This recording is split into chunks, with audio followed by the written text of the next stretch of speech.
When I think back to that night, I can still hear the slam of the door, the echo rolling through the house like a final verdict.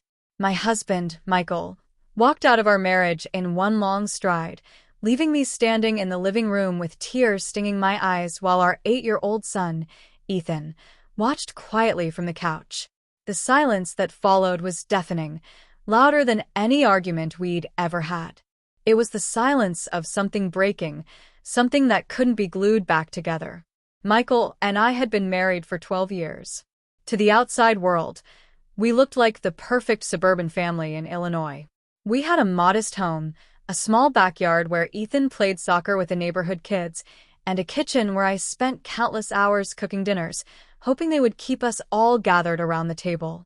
But behind closed doors, things weren't so perfect. Michael and I had been drifting apart for months, maybe even years. Conversations turned into arguments. Our laughter faded into sighs. His presence became more like a shadow than a partner. The night he left, we argued again.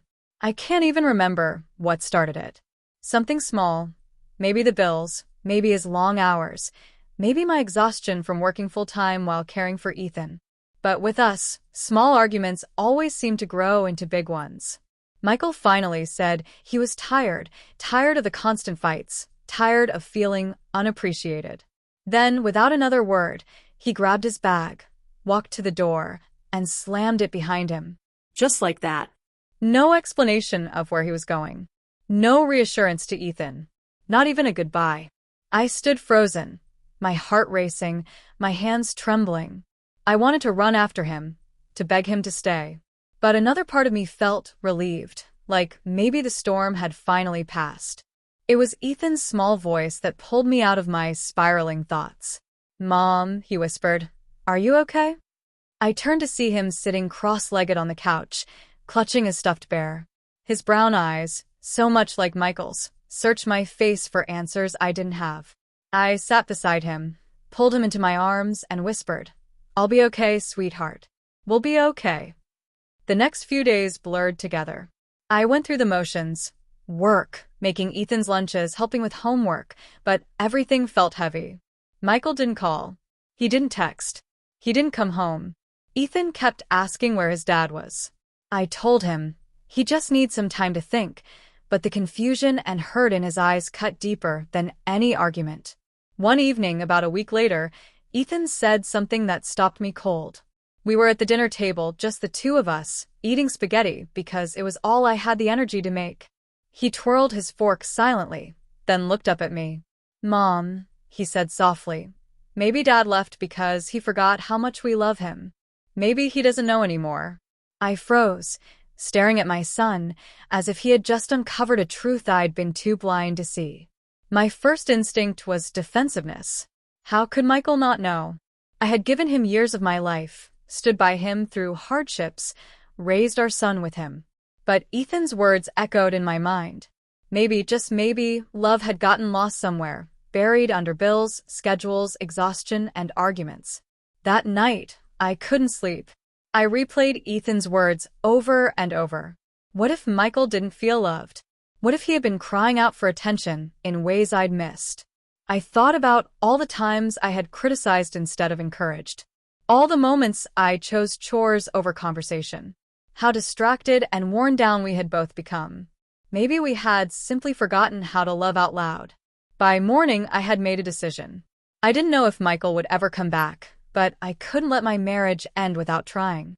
And Ethan deserved parents who at least tried. I picked up the phone and dialed Michael's number.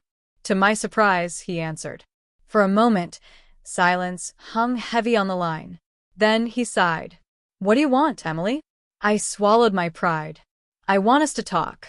Not about blame or fights, just about us. Can you come home for dinner tomorrow? Ethan misses you." Michael hesitated, but finally agreed. The next day felt like preparing for a first date. I cleaned the house, cooked his favorite meal, roast chicken with mashed potatoes, and tried to quiet the nerves gnawing at me. Ethan helped set the table, his face glowing when I told him his dad was coming. When Michael walked in that evening, Ethan bolted into his arms, hugging him tightly. Michael held him close, and for a brief moment, I saw the man I had once fallen in love with, the man who used to hold me like that, too. We sat down to dinner, the three of us together again. It felt awkward, but it also felt hopeful. At first, the room was quiet, until Ethan broke the silence. "Dad," he said, his little voice innocent yet wise, "do you know that we still love you? Even when you're mad. Even when you're not here. We still love you." Michael looked at Ethan, then at me. His eyes softened, and I saw the walls around his heart begin to crack. He set his fork down and whispered, "I didn't know. I thought maybe you'd both be better off without me." My heart ached at his words. I reached across the table, placing my hand over his. "We're not better off without you, Michael. We're better with you. We forgot to show it, but we can do better. If you want to try." That night didn't fix everything. It didn't erase the fights or the hurt, but it was a beginning. Michael agreed to come home, not with promises of perfection, but with a willingness to try. We started counseling. We carved out time for each other. And most importantly, we reminded each other, and Ethan, that love isn't something to assume. It's something to show, every single day. Ethan had reminded me of a truth I had forgotten. Love only matters when it's spoken, shown, and lived. Months later, things still aren't perfect, but they're real. Michael and I still argue sometimes, but we laugh more, talk more, forgive more. Ethan is happier, more secure, and there's hope in his eyes again. Sometimes, when I tuck him into bed, he whispers, "See, Mom? I told you love makes people stay." And every time I realize he was right. My husband left, but my son's words brought him back. And they changed everything.